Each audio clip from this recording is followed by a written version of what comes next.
This is the Marketing Umbrella Podcast, where it's all about getting the information you need from successful leading marketers to build and grow your digital marketing agency.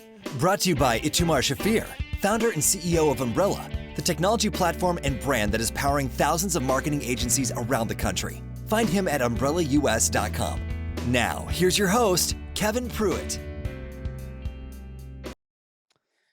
Welcome to the Marketing Umbrella Podcast, where we talk with successful marketing experts about ways to build and grow a digital marketing agency. My guest today spent the last 20 years honing her natural creative talents as a marketer while building and growing dozens of successful startups, including her own digital marketing agency, an e-commerce software company she sold for nearly $10 million in 2019. She started in sales for a digital marketing and advertising company in 1999, was recruited into technology consulting in 2006, then moved further into the strategic side of marketing, just as her technology background distinctively positioned her for the digital age. Currently, she helps other entrepreneurs and small businesses build internal digital marketing teams and develop marketing plans as a hybrid coach consultant. Most clients learn to think both creatively and strategically about how to grow and organize marketing efforts for maximum profitability. I am excited to introduce you to my friend, Laura Bell Greeno. Laura, welcome to the podcast. Thank you. It's my pleasure to be here. Now, I gave you way too long of a bio. That was way too long. You know what? It is probably because I read slow, but I think it just lays a great foundation for our discussion today. And really, our target market, they want to hear this. They want to know exactly who is speaking to them. And this is exactly what we want to know. But tell us a little bit about what you're doing right now. Yeah, so this whole hybrid kind of coach / consultant piece of the pie that goes with marketing.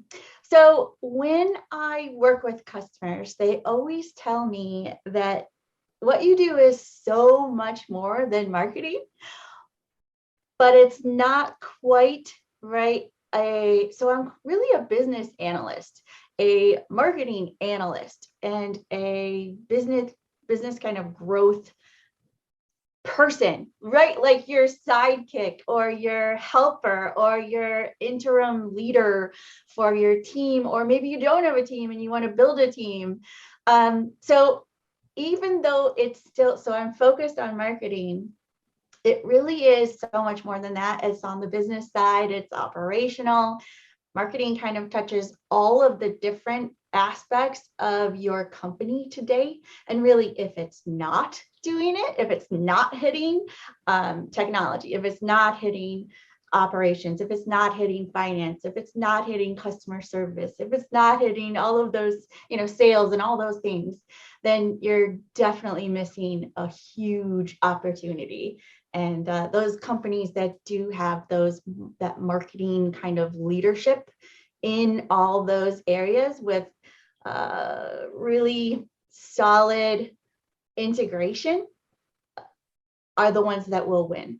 They're pulling ahead. The other ones are falling behind.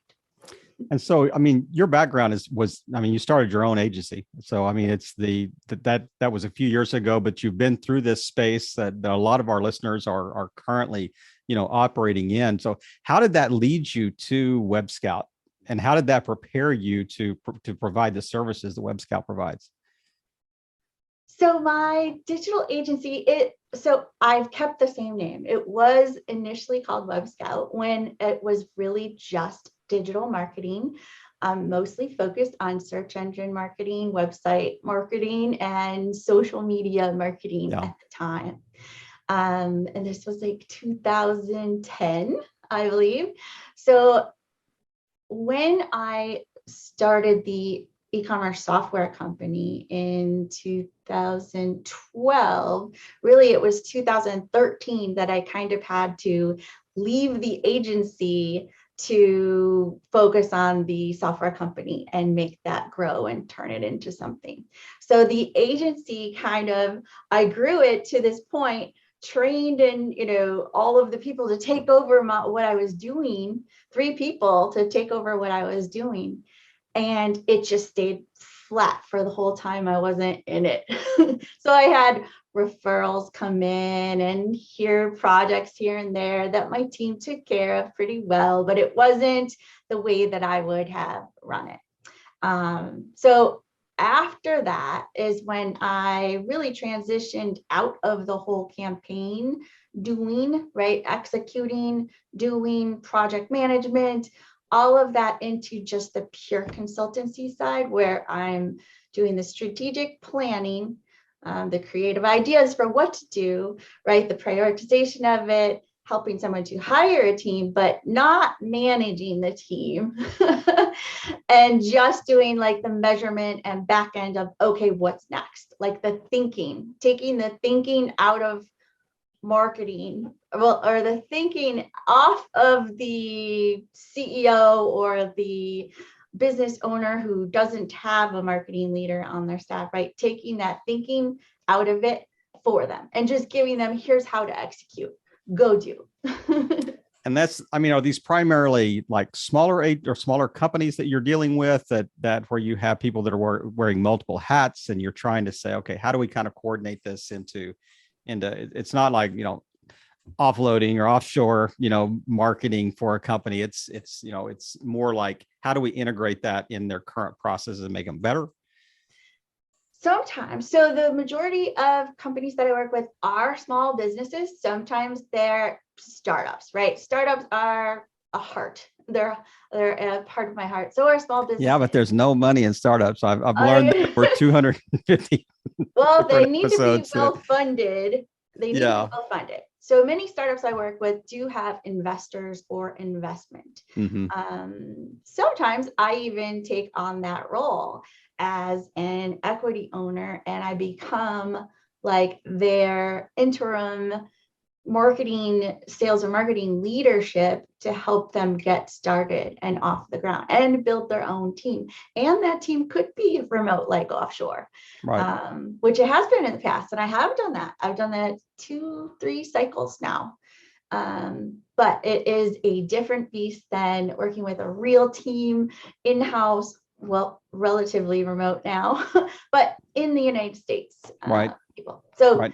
I don't know if I answered the question. No, I absolutely. I'm trying to wrap my head around a little bit the integration of Web Scout into a company. So, I mean, obviously you can't clone yourself. So, I mean, if you're working with multiple partners, do you work with contractors? Do you work with agencies? Do you work with, I mean, what's the coordination look like for Web Scout? And I'll go ahead and answer that one, because I've got another question that would probably lead you off the trail of that one. So as of today, my company, Web Scout, does not have any W-2 employees. It is just me, and I am purely doing the consulting and coaching side.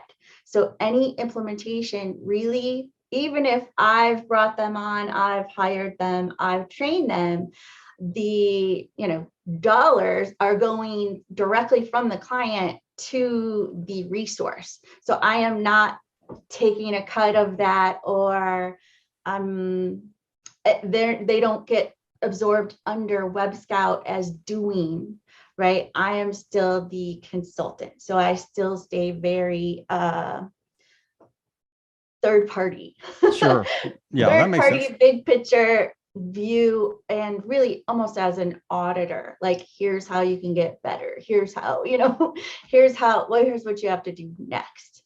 So I don't really take any of those ongoing campaigns anymore.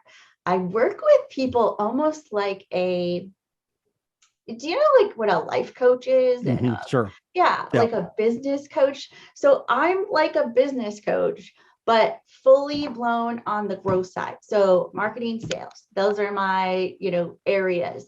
Of course, it touches every other area. I don't do anything legal. You're right. Yeah. No legal, no finance, legal that I enjoy.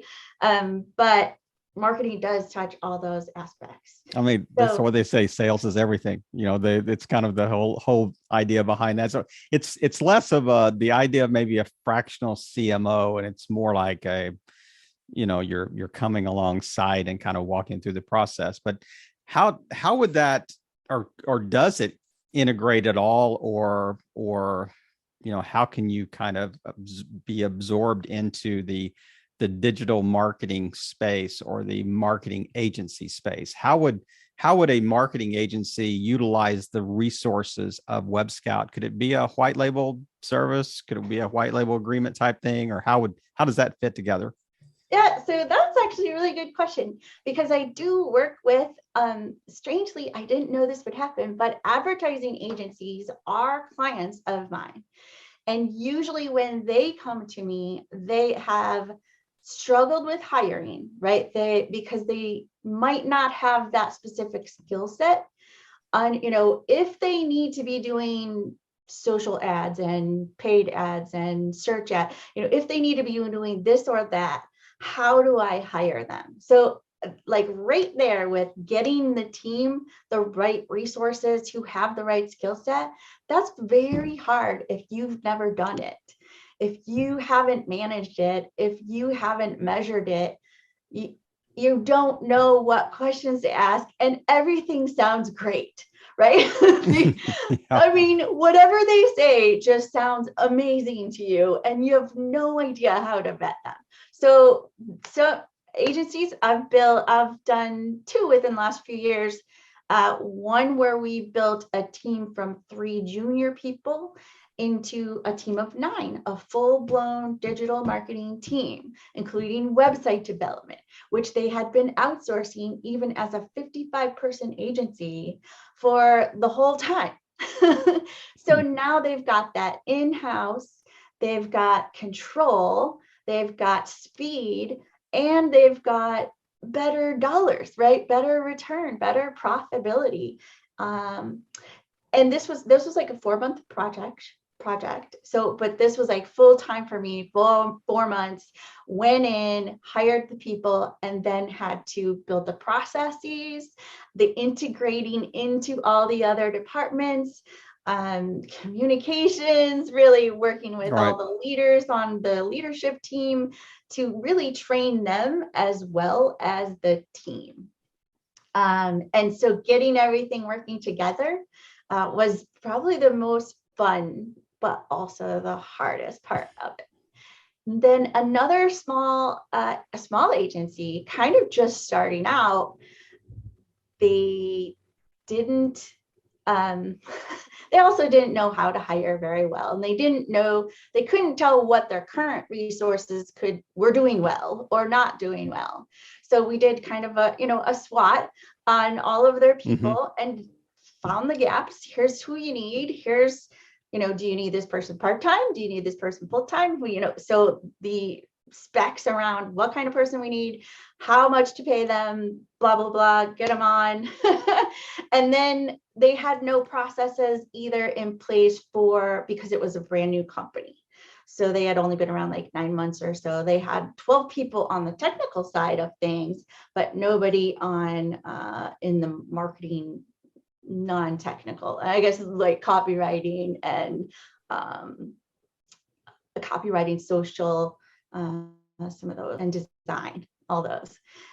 So we had to put processes in place, even sales, marketing handoff, marketing execution handoff, and all those kind of things. How to do this 1, 2, 3 without risk, right?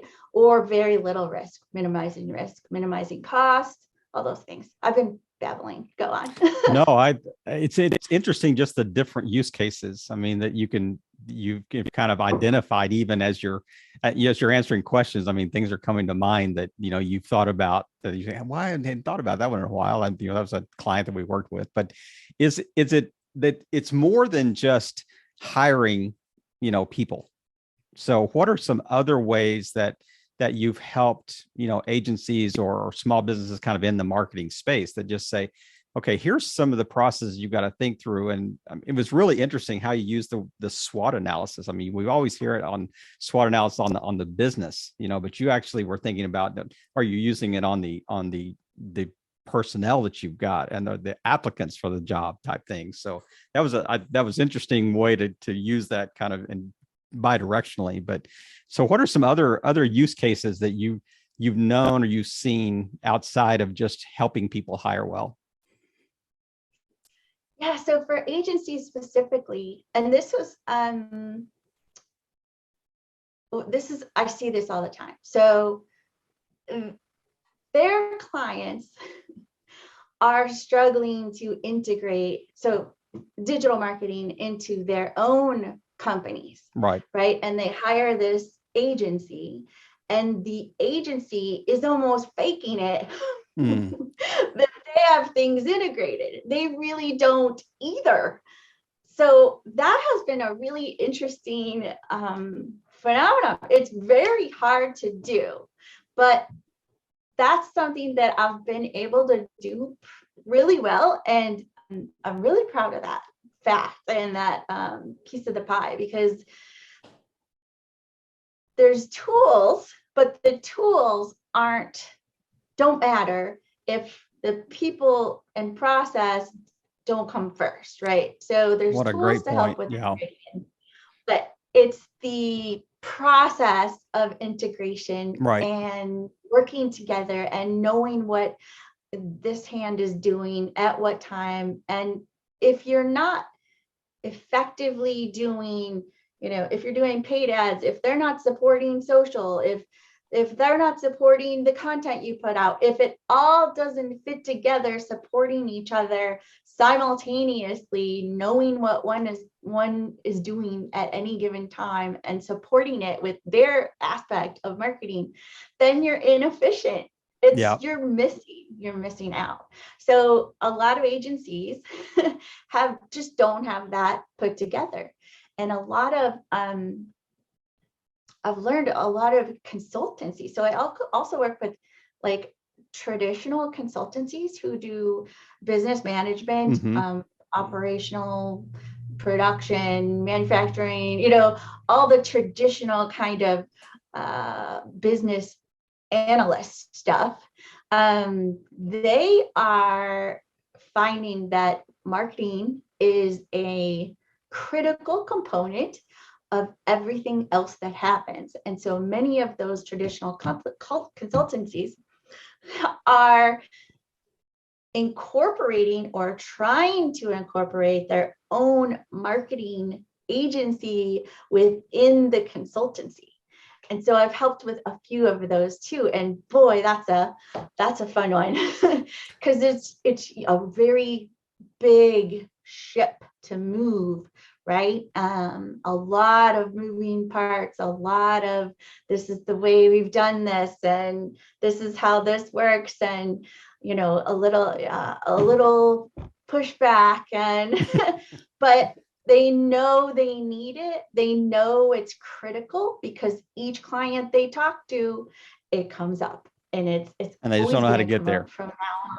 They just don't know how to get there. And it doesn't really matter about the size of the company. I mean, you talked about the whole idea of, trying to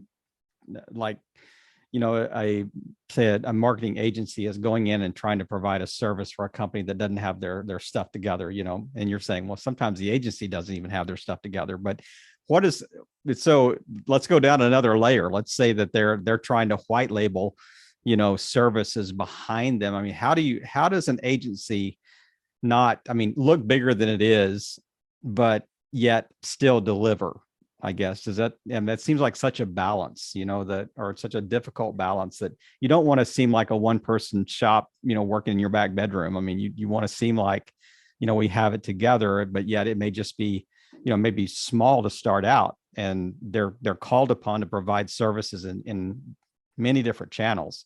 How do you operate bigger than you are?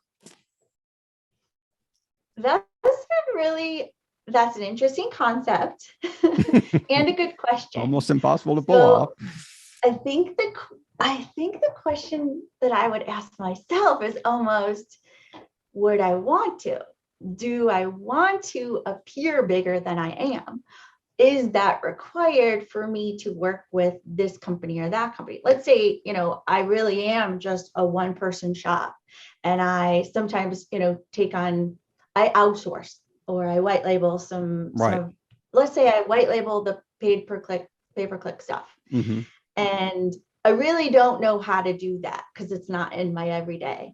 So I'm just trusting that this white label company is doing this well for me. And I'm kind of passing on the reports to my client, maybe giving them a little 50% or like, I sort of know what this is. It looks good to me. Move on. Or, you can't really answer any questions, or you go back to the white label or you have them, on your call or however that might work.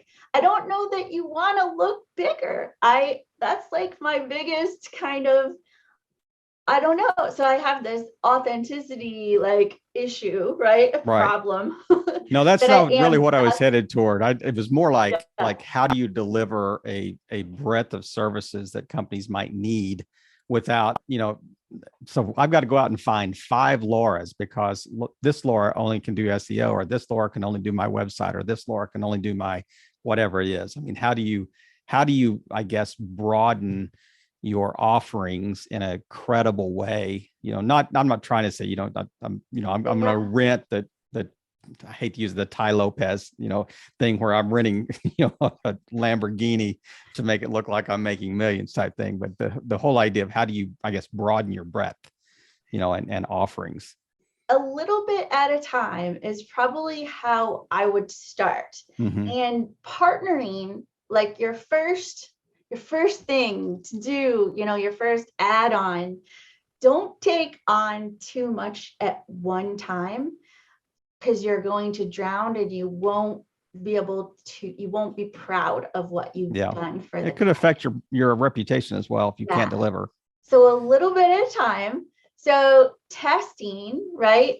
I would partner with someone who you have already vetted, does good work, partner with them, see what they do, learn from them, learn a lot from them, and then either try to hire as what you've learned, try to hire that type of resource as a part-time resource, or try to build those kind of wholesale relationships or referral fee relationships where you actually do work together as one company. Right. I have done that in the past. When I first started out, I definitely did that because I wasn't doing website design and I wasn't doing website development. So I wanted both of those people to be able to provide that. And so that's exactly what I do. Another small company that I trusted, they did good work. We worked together. They kind of worked under me at the time. But little bits at a time is how I would do it, and learn everything you can. Ask all of the questions and ask about the risks. Ask about, make them think for you, right? And learn from all of their thinking and do that for yourself the next time. But one thing at a time. And be transparent with your clients about, how you're doing it initially, because some of them don't mind, they're not like, some of them definitely want you to have been, done this 10 times over and been successful, and here's the results. But some of them are willing to learn with you, for a price cut, right? You could do something like that. If you wanted to say, hey, I'm trying out this part-time resource. I don't know how they're going to do yet, but are you willing to try it with me? Here's why I think it's a good idea. Here's what the risks are. And just lay it out. I've done that before. Yeah. And I think it's a great idea to kind of test case, the whole idea of like building on success, like small wins and really, because I think there's a quality control issue too that comes into play with that. Like, can we deliver what we promised, in the services, and even how do you keep track of your metrics, and keep track of your deliverables on something like that. If you don't know what they're doing, you don't know if it's even successful. So I love that you said, I got to go back to the SEO people because I have no, or the pay-per-click people, I have no idea what this report means. So yeah. Interesting. Just learn from everyone. Everyone is an opportunity to learn. Every new client is an opportunity to learn something new. And some of them, are willing to test something that's never been done before.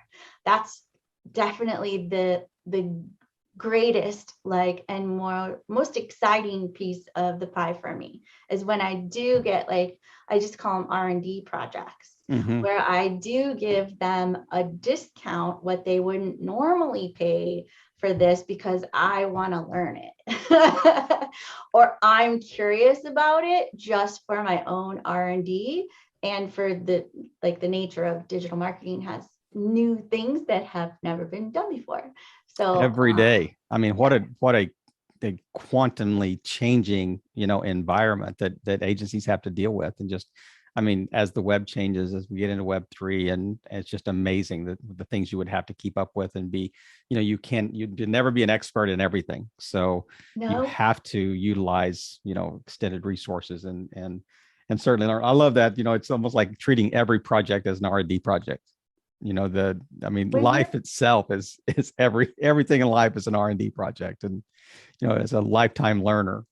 I saw something on your website that just kind of blew me away.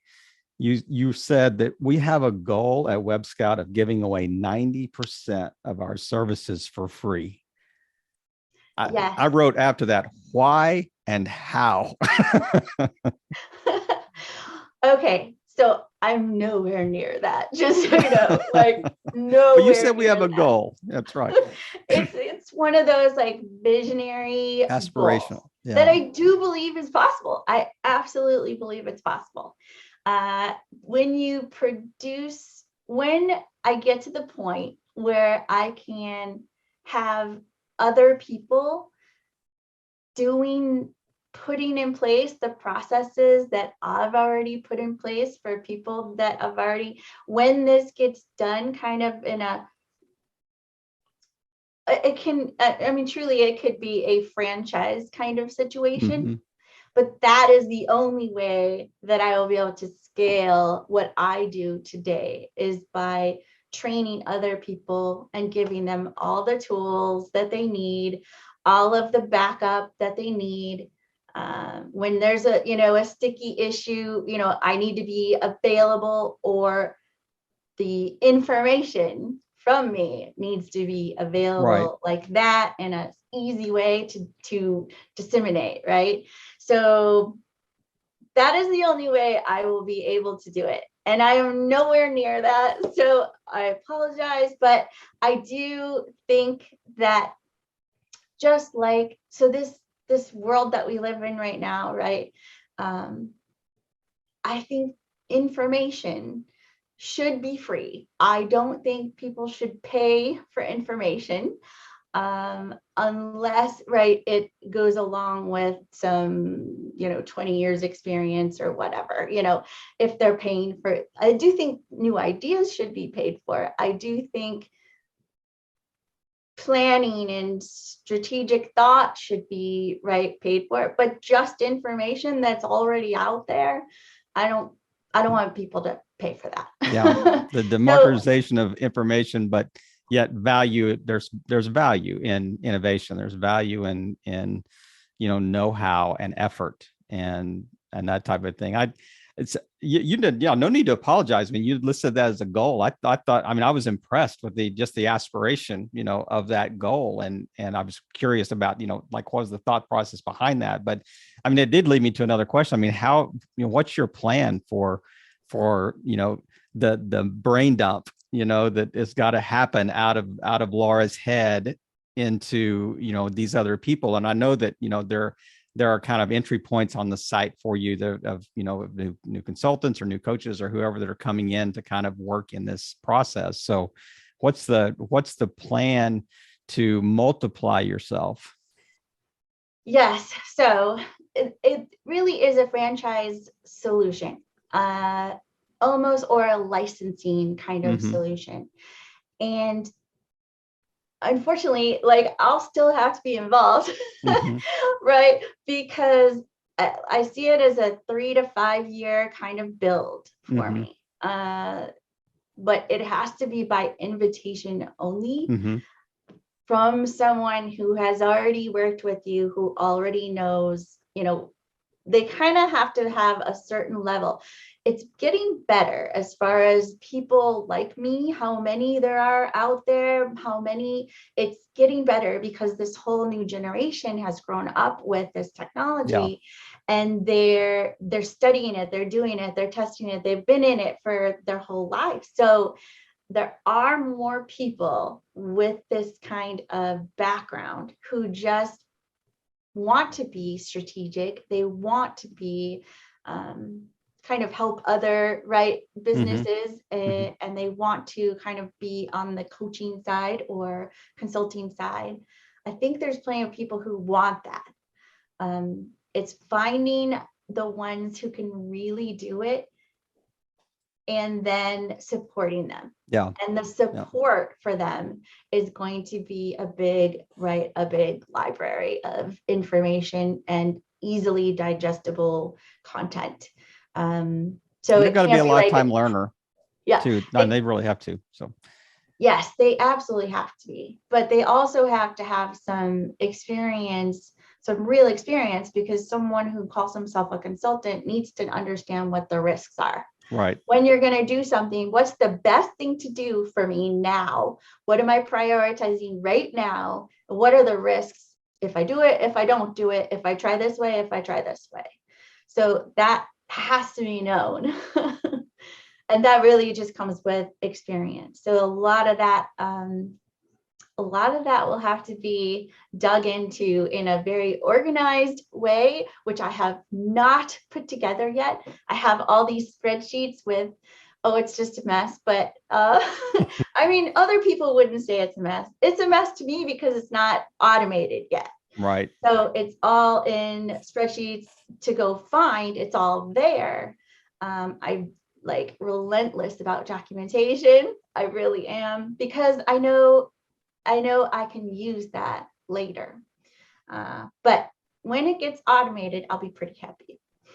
So the analogy that came to mind as you were kind of describing this, I asked you, what's the plan, to multiply yourself? I was thinking about the Smithsonian. At any given time, there's only about 5% of the Smithsonian that's on display. There's 90, it's like the iceberg analogy. There's 95% of it that's back behind doors that you don't see, and they just kind of rotate stuff in and out. And the whole idea of, Laura's Smithsonian database, there's only about 5% that's actually out and available right now. So I've got to figure out how to get the rest of the warehouse, accessible to those that need to see it. But I appreciate you unpacking that and just, kind of touching the, like, what's the next iteration? What's the next stage? But I do want to shift right now. This is a great part of our chat is a rapid fire question and answer. And you're going to think some of these are just like, what are these disparate questions that he's asking? But there's a method to the madness. But it's a fun part of the chat. But I'm just going to ask you, I just want you to answer just the first thing, just rapid responses here. So did you get along with your parents growing up? Dad, yes. Mom, no. And so do you have siblings? Yes, lots. Like there were 12 children. Wow. Interesting. Do you have a pet currently? I have 2 Bengal cats named Bodhi and Utah right now. Children? I have one daughter who will be 31 in September and one grandson who just turned 3. What time of day do you wake up? I'm about 6:30 right now. About 6:30. What time do you go to bed? I go to bed at 10. So get a good night's rest. I do. I have to. Yes. Ideal vacation spot, money not being an issue. Well, I haven't been yet, but I'm curious about Bora Bora. Bora Bora. Why Bora Bora? Is it the name that just sounds cool? It's in the middle of the ocean and nobody's around. It's just water, sunshine, sand, and life under the sea. Yeah, you got a bungalow with a glass floor in it that you can see the water. How does faith play a role in business? Faith. Oh, that's not a one-word answer. But no, personally, that's not just in general. I'm talking about personally. How does faith affect your business life? So I have chosen the way that I work is as if I were doing this work for God himself. So that's how good I want it to be. That's how much I want to put into it. And how much value I want them to get out of it. I think there's a Bible verse that says something like that. So. There is. It's like, I can't remember. It's Ephesians 5, 6, something like that. So work as if you were working for God directly. This is an interesting question too. I'm really anxious to hear your answer. So if there was one thing you could change about the current business climate, what would it be? Confidence in yourself or people. You would want people to have more confidence in the future economy. Oh, I see what you mean. Okay. Like more economic like a trust. Yes, exactly. Okay. All right. I love that. I love those questions, and because they do seem disparate, but there's a like a pattern that it's interesting how there are themes, of people that are entrepreneurial in nature and that really have business acumen. And it's interesting to hear their thoughts. But as we're closing today, is there anything that I haven't touched on that you would just like to close us out with, knowing who we want to speak to? And so what would be kind of a closing thought? And then let's just please tell people where the best place to connect with you. Oh, thank you for asking. So if you are building an agency and you are struggling, right, it really is hard to hire and find the right people. Don't be afraid. Like, I believe this whole freelance economy is the way we are moving overall. So use your Upwork, use your Fiverr or Fiverr, use part-time resources, find your, interns, use local interns, get them all working, right? Make sure you're reviewing everything. But you could have a full-blown part-time force, right, to be reckoned with if you did it well. But I think it's very possible. Yeah. What a great way. How can people connect with you, Laura? Best way is probably just LinkedIn. I am on LinkedIn. My full name is Laura Bell Greeno. So it's just linkedin.com/Laura Bell Greeno. We will certainly put those in the show notes. And once again, I just want to thank you for just taking time this afternoon just to chat with us. And what a great story and a great way to just kind of hear how you've kind of been in the space of digital marketing, and how you've kind of worked even in the periphery and on the consultant side, and even the life coach of marketing agencies type thing. But thanks for sharing your expertise with the Marketing Umbrella podcast, where we really do try to serve marketing agencies and allow them to just build and grow their business. Laura, thanks again, and have a great day. Thank you so much. Thank you for tuning in to another great episode of the Marketing Umbrella podcast, where we provide the information you need from successful leading marketers to build and grow your digital marketing agency. To learn more, go to umbrellaus.com.